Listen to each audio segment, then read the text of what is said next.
Ganito ang gawin natin sa Graham. Maiba naman.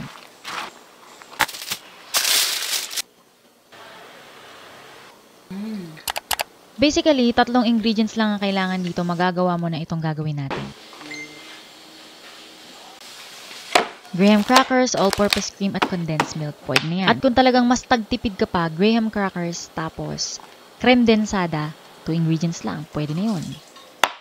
Ito na nga yung mga optional ingredients. Dahil hindi ko masyadong bet ang fruit sa aking Graham ngayon, kaya napili kong maglagay na lang ng chocolate and nuts. Pero para maging budget-friendly itong ating recipe, pwede kayong gumamit nung ordinaryong mani, yung peanuts. Pero dahil ang tagal na naka-imbak ng mga ito sa aming bahay, sayang naman baka masira, gagamitin ko na. Siyempre, don't forget to chill your all-purpose cream and condensed milk sa inyong refrigerator overnight para mas mag-thicken yung consistency niya at mas ma-hold niya yung kanyang shape.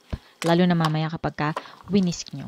I-transfer ko na nga sa aking mixing bowl at pinasimot ko sa asawa ko dahil natamad ako magsimot. Kailangan nating simutin yan dahil ang mahal pa naman ng mga bilihin ngayon. At dahil chinil nga natin siya kaya ang ganda ng consistency niya. So bago ko siya i-whisk, hinalo-halo ko muna siya para hindi magtalsikan pagka gumamit ako ng hand mixer mamaya.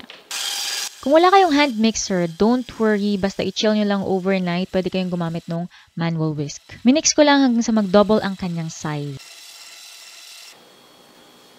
Next, maglalagay tayo ng condensed milk. Uy, malapit na ma-expire. Gamitin na natin yan. Wala akong isang malaking lata, kaya 2 maliit na lata ang gagamitin ko sa 3 pakete ng all-purpose cream. 3 yung kanina. Hindi nyo lang nakita yung isa. Uunahan ko na kayo, hindi matamis itong timpla natin, kaya kung meron kayong sweet tooth, dagdagan nyo na lang. Bahala kayo. Hinalo ko lang ulit gamit ng aking multipurpose stick, pero kung wala kayong hand mixer, pwede kayong mag-manual whisk.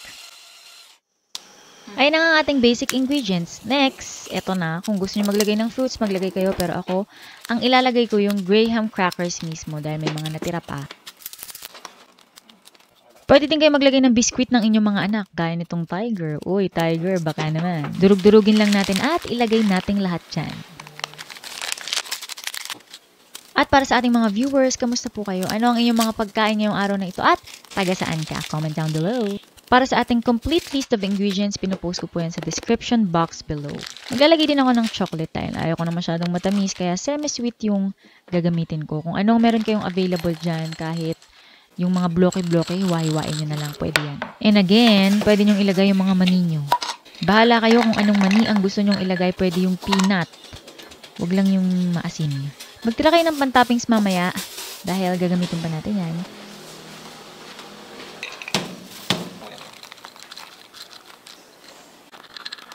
Tapos, haluin lang natin mabuti.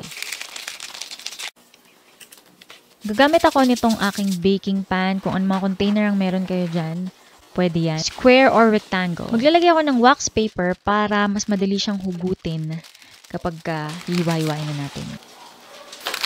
Ito nga yung ating Graham crackers. Mas maganda, syempre, yung hindi durug-durog ang mabunot nyo para magamit nyo ng maayos. Inassemble ko lang sa aking container at naisip ko, baliktarin ko para mas magandang tingnan.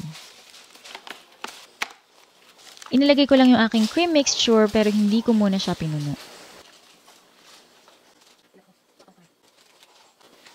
And then, nilagay ko lang yung mga natirang fillings. Chocolate nuts and crackers.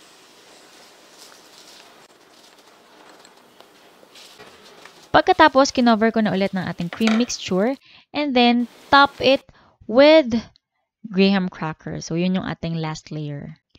At syempre, gagawa pa tayo sa ating isa pang container. Ito, mas mataas to. Kaya yung lahat ng mga natirang cream mixture, ilalagay ko na dyan. Mas makapal, mas magandang tingnan.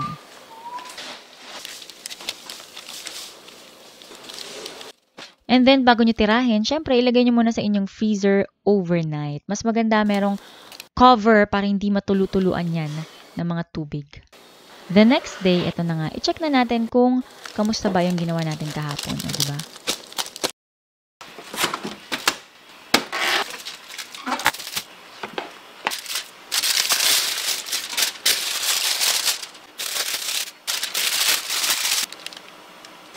Hiwa-hiwain lang natin siya per Graham cracker. Tapos, kada hiwa, inilalagay ko siya sa mainit na tubig at pinupunasan ko para mas maganda yung slice. Clean slice.